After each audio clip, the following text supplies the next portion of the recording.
22.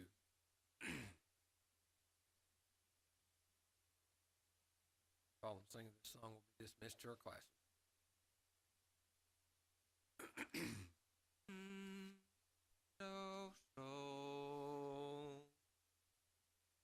Draw from the springs of salvation, give thanks to His great and holy name. Make known His deeds among the people, make known His exalted way. Praise the Lord, and shout for joy, for the Holy One is in our midst. Praise the Lord, and shout for joy, for He is in our midst. Call on His name with thanksgiving, yes, joyously praise His name in song. Through love He offered our salvation, through love He did give His Son. Praise the Lord, and shout for joy, for the Holy One is in our midst. Praise the Lord, and shout for joy, for He is in our midst. Will now be dismissed to class.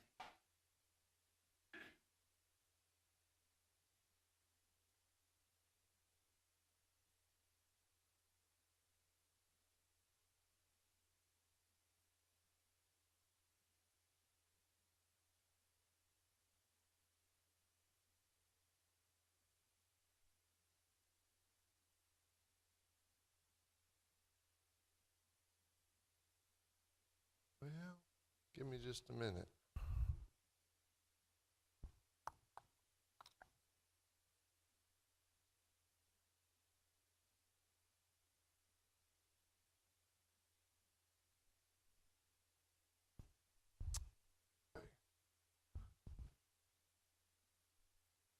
All right, let's turn to Matthew 24.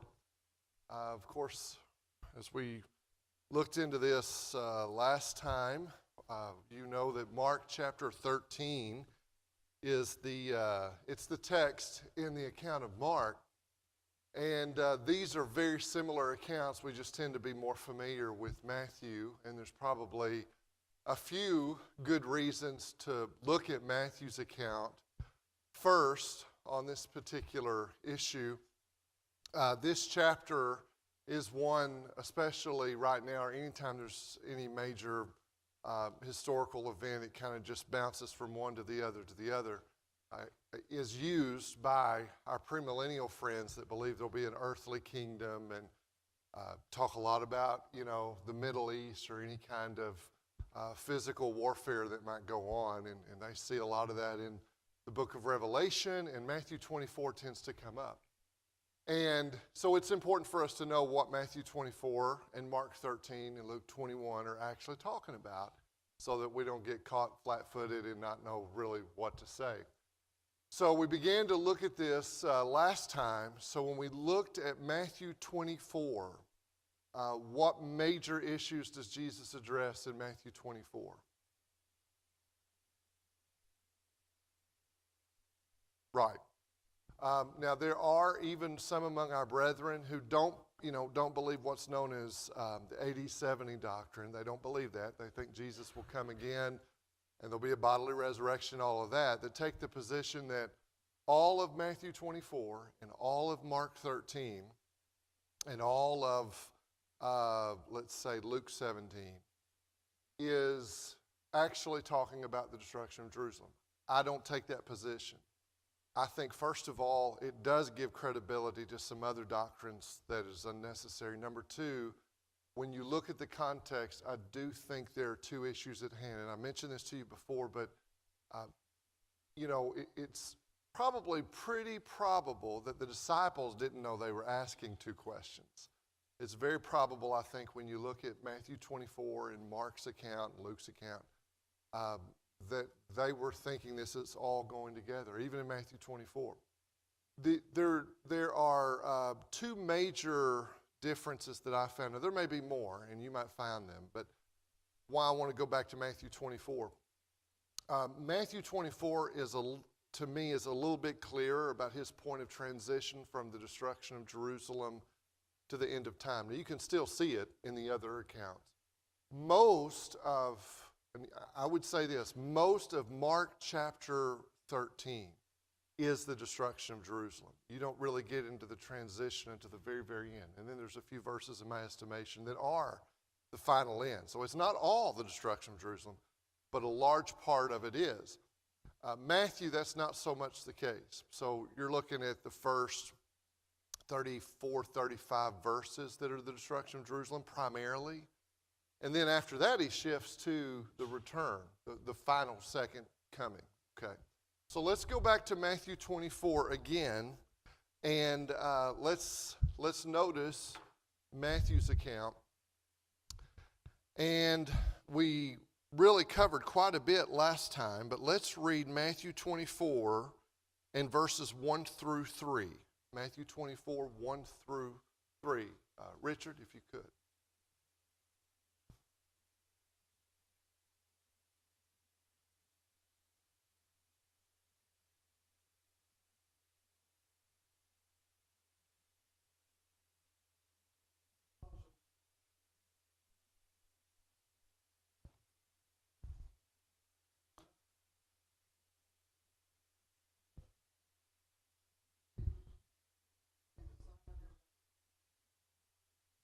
Okay, so some people will say, well, Matthew can't be including more than Mark, because in Mark's question it seems more focused on the temple. Well, Matthew does that all the time. So Matthew often expands and gives you more information. To give you an example, when it comes to, and I mentioned this before, but when it comes to marriage, divorce, and remarriage, that exception clause is unique to Matthew's account. If you look at Matthew 5:32 and Matthew 19:9, we get that except for sexual immorality. The other verses are emphasizing the principle of if there is no, sexual immorality and you divorce and remarry, you commit adultery. But Matthew gives us that exception clause. So this is not uncommon. So we have to take everything the book says about a particular subject. Now Matthew is a little more explicit, so let's look at this. So verse 1, Jesus comes out of the temple, and they're looking and pointing at these temple buildings. And he says, listen, all this is going to be torn down. So if your notion is, Jerusalem's going to stand strong, that's not the way it's going to be. In fact, God's going to bring judgment on Jerusalem. And by the way, why was God going to bring judgment on Jerusalem in AD 70? Anybody remember? There's one major thing the Jews did.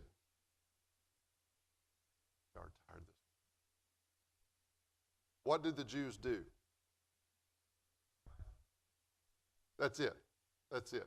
They rejected Jesus. They rejected the Messiah. Jesus told them this was going to happen. All the parables about the vineyard and what the master should do and all that when his son is killed. And so they had been unfaithful. And in doing that, they were unfaithful really to the covenant promises. They were being unfaithful to their loyalty to his covenant. Okay? So he brings this judgment on Jerusalem, which is the epicenter of Jewish life, but it was corrupt. The leadership was corrupt. Now, had Jerusalem historically ever been destroyed before or ransacked? Yeah, sure. You can go back to Babylon and other things like that. And at that time, the Jews had a similar feeling. Well, this temple, look at the temple. Jeremiah was saying, yeah, you have the temple right now, but God's going to bring judgment. Well, here we have the destruction of Jerusalem being promised by the Lord. So verse 3, and as he's sitting on the Mount of Olives, and I'm sure they were shocked by this, the disciples came to him privately, so they pull him over to the side and they say, listen, when is this going to happen? Well, what is these things? Well, what did he just say? He said, Jerusalem is going to be destroyed. The temple is going to be torn down. They say, when will these things happen? And what will be the sign of your coming? And remember, we talked about the original word there, parousia, is always the second coming of Christ. And of the end of the age. Now, I think there's a good chance that they probably thought this was going to be the end. But it's not. And so now, even though in their mind they may be thinking all of this as one question, Jesus knows, okay, this is at least more than one question, maybe 2 to 3 questions. Okay? So when is your coming going to happen? When are we going to have the end of the world or the end of the age? And also, when are these things going to take place? When is this going to happen? So he has to separate them out. So when people come to Matthew 24 and they take everything and they want to put it all in the future, in our time and in the future, that's a pretty serious mistake from a biblical standpoint, because we're ignoring these time markers and the then and there of the context. We're ignoring who's hearing this, what would they have understood, what did Jesus intend. Okay, so we noticed in verses 4 through 14, he says there are going to be some things that, yeah, there'll be red flags, but it's not the end yet. In other words, it's not the destruction of Jerusalem yet. But these, just when you see these things, it's not the end yet, but he calls them birth pains. In other words, the process is getting closer, but it's not yet. So if you'll look at verse 4, let's read again, verses 4 through 14. Verses 4 through 14. Toby, if you could.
Thank you, Toby. Now, it's my conviction all of that happened before AD 7. In fact, we know historically there were a lot of earthquakes, there was a lot of wars, and those are pretty general things. I mean, you could pretty much, you'll see premillennialists, they'll do an analysis about how many earthquakes have happened lately, and how many wars have happened, how many national conflicts or international conflicts there have been. But all of those things were going on around Jerusalem and in Palestine before AD 70.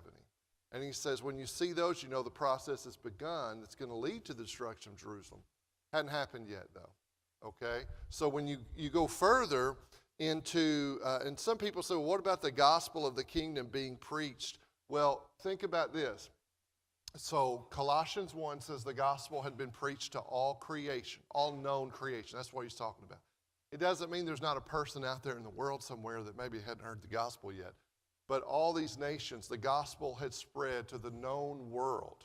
Okay, that's what he's talking about. And Colossians says that happened. We know the disciples were being killed for the sake of Christ. We know that the gospel was being shared. We know that there were some Christians who were falling away.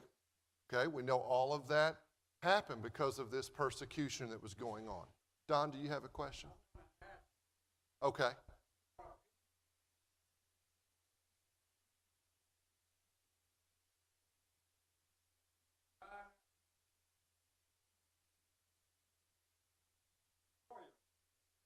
Yeah, they're wrong.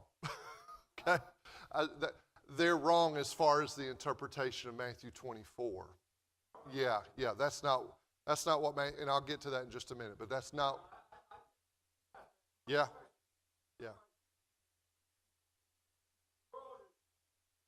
Yes. I'll give you one verse that'll show us that that's not what Matthew 24 is talking about. I'll say that, okay? Oh, no, you're not bothering me. That's a good question. So I will say historically, for instance, And I have no problem singing the song, by the way. It's accommodative language, and I think we talked about this before. But again, I would encourage you, our hymn, does anybody know what, Todd's not here when I need him. What number, can we look up Jesus is Coming Soon? I want to look up Jesus in the hymnal. Let's look up Jesus is Coming Soon. Again, I'm not criticizing leading that at all. What number is it? Can you tell me, Kelton, does it have a copyright date? Like the original date when it was written? What? 1942. Wonder what was going on around 1942. Anybody know? Yeah, World War. So, and I'm not against singing that song. I mean, we don't know when the Lord, he could be soon for us. It could be tonight. I mean, it could be right now. So, I don't have any problem. The point in that song is to be prepared and ready. Go ahead, Daryl.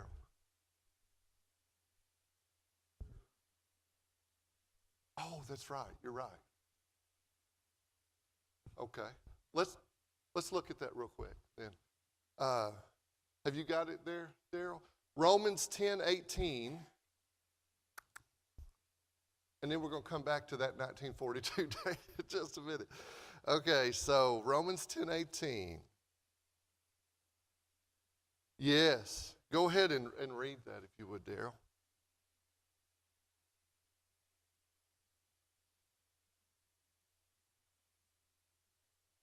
There you go. Yeah, that is a good one. You're right. And that the point is that the gospel not only been preached to the Jews, but also to the Gentile nations. And the gospel was spreading and dispersing and all of that. I believe that's what Jesus was saying, is he says, look, before this judgment is going to come, the gospel is going to spread to these Gentile nations. And now we continue to spread the gospel, but some people are thinking in the future, but that happened prior, according to the scripture, prior to AD 70. My point about our Jesus is Coming Soon is simply that there can be events when you start trying to predict when Christ comes. There can be events that, because our hearts become troubled or concerned, that you'll see this, throughout history.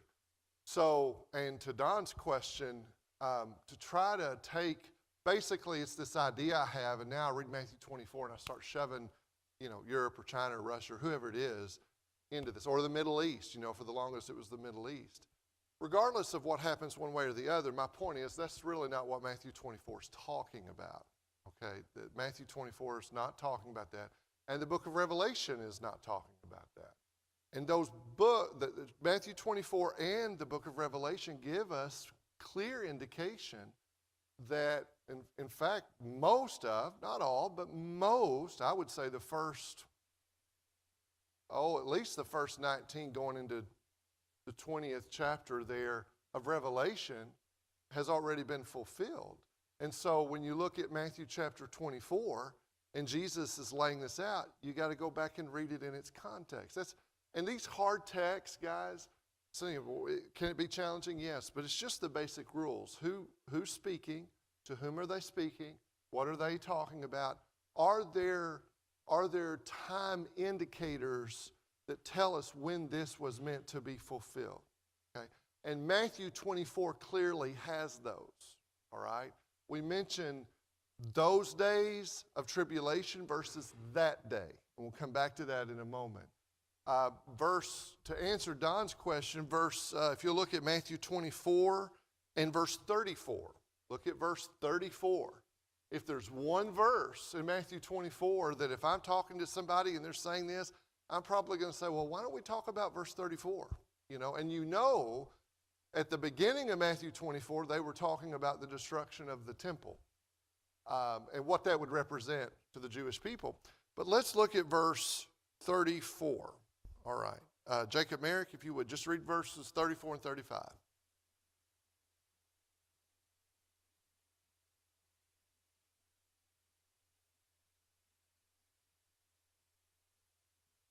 Okay, very good. So we talked about this, but I just can't, if you're going to study Matthew 24 and 25 and look at these other texts, you got to look at this verse. So that word generation we talked about, I think Matthew uses it about 5 times, if I'm correct. And every single time, even in the immediate context, it's talking about the people to whom he was speaking at that time. So to try to stretch it out, thousands and thousands of years later, that just doesn't work. And there may be some things I've got questions about, but verse 34 is so self-explanatory. I mean, it's very explicit. So he says, truly I say to you, this generation, the people I'm talking to, will not pass away until all these things take place. Well, he doesn't mean everything he says in Matthew 24, but it's the things he's been discussing. Okay, so when you go back to Matthew 24, all of that stuff about earthquakes and that kind of thing, and then verse 15, you'll look at verse 15. Does anybody know where this comes from? Jesus tells you. What book does this come from? Daniel. He's talking to a Jewish audience, so he uses the phrase abomination of desolation. We talked about this last time, but just want to see if we remember what we talked about. It's been a couple of weeks. The abomination of desolation from our study of Daniel refers to what in the Jewish mind? What'd you say? That's right. You remember? It's in that intertestamental period. That fellow by the name of Antiochus Epiphanes, the Greek, he came in, did all that terrible, terrible stuff. The abomination of desolation, they got it. Okay, they knew what we're talking about. Luke, somebody turn to Luke chapter 21 and read verses 20 and 21. If you would, Carl Hunt. Luke chapter 21, verses 20 and 21. Luke really explains why Jesus is referencing abomination of desolation. Luke 21, 20 and 21.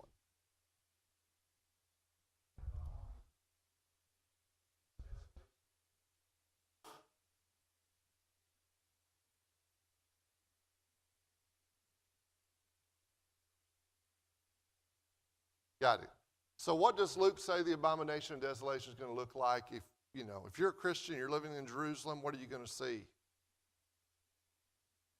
Yeah, and that's what happened. The Roman armies surrounded. You remember they were surrounding, and then they let up. All the Christians got out, and then they really put everything down. We talked about how terrible that was. They closed everything off. Okay. But there's no question what this is. That happened in AD 70. It happened with the Roman armies. If it was not when we talk about destruction of Jerusalem, this goes on for several years, okay, 6 to 10 years, something like that. So some say 10. So you're talking about a long period of time. But as it progressed, once the Christians got out, it got even worse. I mean, it was already bad, but it got really bad. Okay. So all of this is fitting, but if you're going to try to push all of this to the future, you've got a problem in verse 34. And just quickly back up to Matthew, 23:36. He said it then, truly I say to you, these things will come upon this generation. Now, premillennialists will try to say, well, this generation is this future generation, but you can't do that. That's just not how it's used anywhere else in Matthew. We can understand that. Verse 37, Jerusalem, Jerusalem. So we know who we're talking about. He says in verse 38, behold, your house is being left to you desolate. And then you have the temple language. We come to verse 15. This helps us with Daniel as well. And he says, hey, you guys know about the abomination of desolation? Well, this is going to be the real abomination of desolation. It's going to have to do with Jerusalem. Now, let's pick up in verse 16. Let's read verses 16 through 28. 16 through 28. Carrie Frizzell, can you get that for me?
Thank you.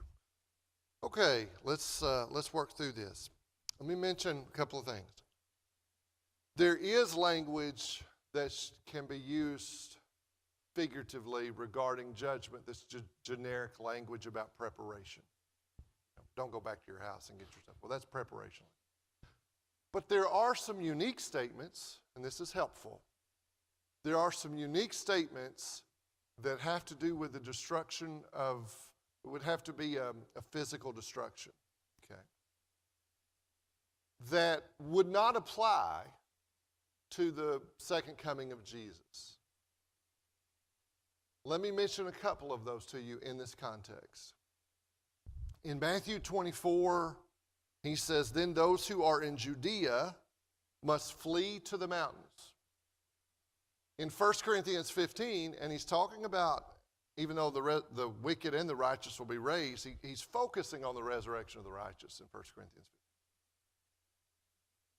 15. He says it will come how? In the twinkling of an eye, just faster than you can blink your eye.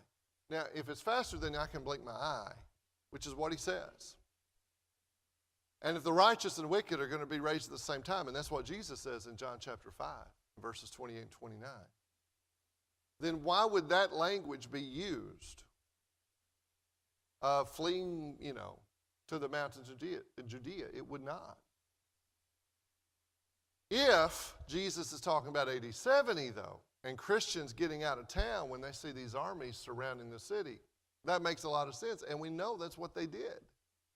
And so when you go back to this passage and you read it in context, it's much easier to understand. Whoever is on the housetop must not go down to get the things out that are in his house. Whoever is in the field must not turn back to get his cloak. Well, you're not in the final coming, you're not going to be able to go get your cloak.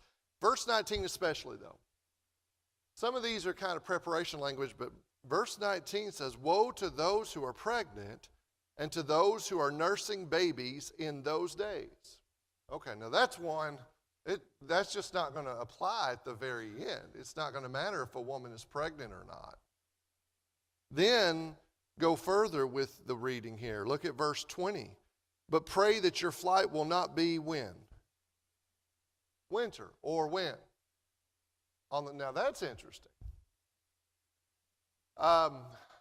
Christians aren't worried about it being on the Sabbath, first of all. And we're not worried about what season it is. Again, that won't matter. But if it's AD 70 or prior to AD 70 and you're talking about Jerusalem and you're talking about all these things, and he says pray that it's not during the winter and you're trying to get out of Jerusalem, that makes sense. Maybe we would be concerned about a woman who's with child and having to flee to the mountains. That makes sense. But to try to push all this into the future, that wouldn't make sense here. Let me mention something to you that some people will bring up. Verse 21. And I had to, before our 80-70 doctrine debate, I had to do a little work on this. They will argue, they'll argue the destruction of Jerusalem was the second coming, and there'll never be a destruction of the world because, verse 21 says, for when there will be a great tribulation, such as has not occurred since the beginning of the world until now, nor ever will. And they'll say, so there's not going to be anything worse than the destruction of Jerusalem. Well, that's not the meaning of that passage. In fact, if you go back to the Old Testament, what you'll find is the same language is used of the Babylonian captivity. This is I don't know if you want to call it a colloquialism or a metaphor or whatever. His point is this is going to be really bad. And this almost the same precise statement was made about the Babylonian captivity. It's the worst thing you've ever known. And we even use kind of some accommodative language that way. Maybe there's a terrible event that happens and we might say, this is the worst thing that's ever happened. Well, are we really meaning get all the history books out, let's start comparing? No. That's what he's saying. This is going to be really bad. So I think that's the way to read that. And then in verse 22, he tells you how bad. He says, unless those days had been cut short, no life would have been saved. But for the sake of the elect, who are the elect? That's Christians. So he says, those days will be cut short. In other words, they would be given the opportunity, and we've talked about that, to get out. And they were. Okay, verse 23. Then if anyone says to you, behold, here is the Christ, or there he is, do not believe him. So he's telling them ahead of time, you're going to hear. And by the way, if you go back and do some reading, there were a lot of false Christs that were popping up even during this campaign of Rome and saying, I'm going to deliver you and all of this kind of stuff. I mean, there were actually hundreds of false Christs. He says, if you hear that, his point is, this is not the second coming. This isn't the second coming. Verse 24, for false Christs and false prophets will arise and will show great signs and wonders, so as to mislead, if possible, even the elect. They'll be very, very deceptive. Then verse 25, he's saying, don't believe them. Behold, I have told you in advance. I've told you ahead of time this is what they're going to do. So don't be deceived. Now, verse 26 and 27, let's talk about it a little bit. So if they say to you, behold, he is in the wilderness, the Christ is in the wilderness, do not go out. Or behold, he is in the inner rooms, do not believe them. What you need to focus on is when you see what I told you you're going to see, you need to get out of Jerusalem. Nobody's going to come in here and save Jerusalem. That's not going to happen. Okay? Verse 27. Now this is a place for a legitimate question. What is he talking about? For just as the lightning comes from the east and flashes even to the west, so will the coming of the Son of Man be. Let's talk a little bit here. That word, parousia, that we've been talking about, that always means the second coming. And I know this sounds technical and all that, but just bear with me. We talked about the fact the word coming has different words. There's a word called erchomai, which is, if I can remember, Erchomai, and you all remembered that, I know. But it's used in a more flexible way. Erchomai is just, sometimes it's talking about the final coming, but it doesn't have to be. It could be Jesus coming on Jerusalem. Why do I bring that word up? That's actually the word you have, or the concept you have in verse 30. It's not parousia in verse 30. It's the word that could be a national destruction, a city destruction, or the final end. It can just be used in a whole variety of ways, and you only know it, you just have to read the context. Okay. But parousia, we said, is different than that. And if you look that word up and you go all the way through the New Testament, it's always the second coming of Christ. So here's all you got to see. That word is only used a few times. It's used in verse 3. See where it says the sign of your coming in verse 3? That's the word for the final coming, okay? Then it happens again in 27, which we'll come back to. That's the final coming. All right, that's the final coming. Then, down here in verse 37, see, we're past the transition point. For the coming, parousia, of the Son of Man will be just like the days of Noah. So it's used, those are the final coming of Christ. Parousia means presence. So it means presence. So when he's talking about his coming, he's really talking about his personal presence coming. Well, other than his incarnation, his personal presence, well, it didn't happen in AD 70. It didn't happen when he said to his apostles, I'll be with you. It didn't personally, come. His personal coming is at the end. All right, so somebody may say, well, wait a minute, Bruce. You said the transition part here is down in verse 34, 35, 36, right? But we've got that word that means his personal coming in verse 27. That's right. Let me explain what I think is going on. I think what's going on is he's explaining to them there's the coming of judgment on Jerusalem, but that's not the final coming. Those are different. Okay, so let's look at the verse together. So all these people saying, oh, this is it, which we've got some people today saying this is it. So verse 27, for just as the lightning comes from the east and flashes even to the west, so will the coming, the second coming, of the Son of Man be. Now, what's his point? I think his point is simply this. When I come again, when it's the final coming, we won't be debating about whether or not I came. When I come again, it's not going to be just on a city. It's not just going to be on a nation or a country in judgment. When I come like lightning flashes from the east to the west, that's how my coming will be. It will be a worldwide, universal coming. He's going to come again just as he went away, and nobody's going to be wondering whether or not he came. Okay?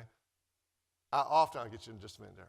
I often have told people that try to argue that AD 70 was it, and the fact that we're having a debate about your idea that Jesus came and that was his second coming, and we're all sitting here talking about it, means it wasn't his second coming. Because when it flashes from the east to the west, when it's worldwide and universal, that's how his coming will be. And therefore, don't be deceived. Okay. Daryl? Okay. Okay. Yes. That's a good point. Yeah. No, you don't have to. That's right. Uh-huh.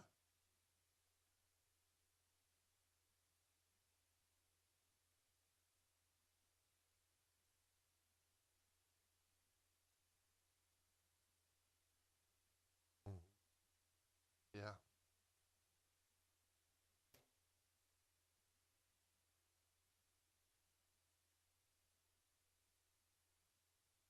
That's a good point. Did everybody hear what Daryl said? Okay.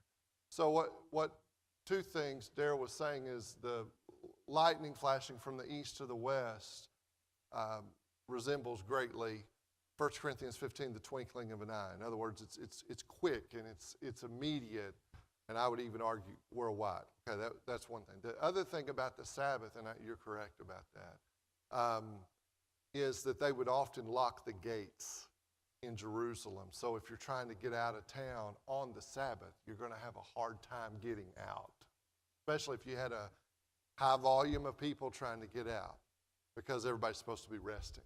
So now, that makes sense, AD 70. That doesn't really make sense to me today for us. I don't see how that would impact us today. So, anybody have a question so far? But now, the important thing on 27, he's just contrasting. He's still talking about the destruction of Jerusalem, but he's saying this is not that. So, the destruction of Jerusalem is not my final coming, and my final coming is not the destruction of Jerusalem. They're two different events. This is not that. That's why he brings up the second coming earlier on. Okay. Now, we're not going to get into all the details of this. Verses 29 through 31 is probably the most challenging section. I'll tell you what I think. There are some that say, and some, I think, very good Bible students that argue that there's kind of a shift back and forth, and this is not my position, but I want to share it with you, that he actually is referencing the final coming in 29 through 31 in contrast to what he's been talking about. And the language looks like we're talking about the second coming. Others say, well, I know it looks like that, but if you go back to Isaiah and you go back to Ezekiel and you go back to a lot of those passages, that language can also be used in a figurative way, and it is, of judgment being poured out on a nation. Okay, fair enough. Here's what I think it may be the strongest possibility, is that he's using highly figurative language that in the Jewish mind was used by the prophets about things like Babylonian captivity and that kind of thing. And he's using it to apply to Jerusalem, to be sure. However, the language itself foreshadows a final coming. In other words, highly figurative language that we use, and we've talked about this before, figures of speech are rooted in some reality, or we wouldn't use them as a figure of speech. So he's using language to get them to see, yeah, God's pouring judgment on Jerusalem, but this isn't the final end, okay? It's foreshadowing this greater event that will happen in the final judgment. Okay, now verse 32. Now learn the parable from the fig tree. When its branch has already become tender and puts forth its leaves, you know the summer is near. So when it comes to the destruction of Jerusalem, I gave you some things to look at, to know what's going on. Verse 33, so you too, when you see all these things, recognize that he is near, right at the door. It's talking about his final coming. It's talking about when you see these things, judgment on Jerusalem is almost here. Now, hang with me. There's our verse 34. Truly I say to you, this generation will not pass until all these things take place. We're still talking destruction of Jerusalem. Heaven and earth will pass away, but my words will not pass away. But verse 36, what does it say? In contrast to those days of tribulation, in contrast to, you need to look for, you need to read the tea leaves and know when it's time to get out of town. What does he say in verse 36? Only the Father knows. That's right. But look at the contrast. He says, you need to recognize these things that I've told you about when those armies surround. But of that day, in contrast to those days, but of that day, only the Father knows. In fact, it says even the Son doesn't know. Only the Father knows in his mind. So if I were going to say what two verses would make Matthew 24 easier, here they are. I would say, as we read, verse 34 and verse 36. If you can get verse 34 down, you may have some other questions, but if you get verse 34 down and verse 36, a lot of the confusion today that people have will kind of go away, okay? And then you'll notice verse 37, now we're talking about the second coming, for the coming of the Son of Man will be just like the days of Noah. For as in those days before the flood, they were eating and drinking and marrying and giving in marriage until the day Noah entered the ark. Here's what you need to see. This coming, there's not all these signs. It's just normal life. Normal life. People are going about their business, not thinking anything about it. But then he says, and they did not understand until the flood came and took them all away. So will the coming of the Son of Man be. That's also his second coming. So he goes on, and the language about the man in the field and one taking the other left, that's just showing the separation that happens instantaneously. It doesn't mean that one stays on the earth for, a long period of time. It's just quick. The righteous and the wicked will be separated very quickly. And then in verse 42, and we'll stop here. Look at verse 42. What does he say? Therefore be on what? The alert. Now, if you were living prior to AD 70, you need to be on the alert about the destruction of Jerusalem. But he's also talking about the second coming. For us, we're past AD 70. So what's he talking about here in the context? He's saying we need to be on the alert. He tells a parable here. Come on down to let's go to chapter 25, the 10 virgins. Look at chapter 25 and verse 13. What does he say again? Yeah, watch. Be on the alert then, for you do not know the day nor the hour. So if you're studying with a friend, 24, 1 through 3, verse 34, verse 36, and then these alert passages. And you should be good. And if you have any questions and you want this big, thick stuff notes, you can have it. All right, we'll stop there.